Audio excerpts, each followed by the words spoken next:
مرة تانية على السريع كده. الصوت ده، الصوت اللي في المشكلة ده او الصوت اللي في البرينتر ده، هنبدأ نحل المشكلة مع بعضينا. هبدأ ان انا هفتح البرينتر وافصل الكهرباء عن البرينتر، وهبدأ ان انا افك الجنب الخاص بالتروس. يعني ده صوت تروس في بعضه، ده صوت تروس في بعضها. هبدأ ان انا افك الجنب بتاع التروس. طيب هفك الجنب بتاع التروس دي ازاي؟ هبدأ ان انا افك البرينتر من تحت كده اهوت، واطلع الكفر اللي هو في الوش ده، وبعد كده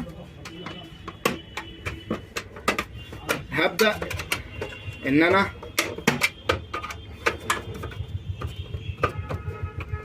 اطلع الجنب بتاع التروس كده بالراحه. وبيبقى فيه مسمار هنا، لو مش موجود تفك على طول، لو موجود بتبدأ ان انت تحله.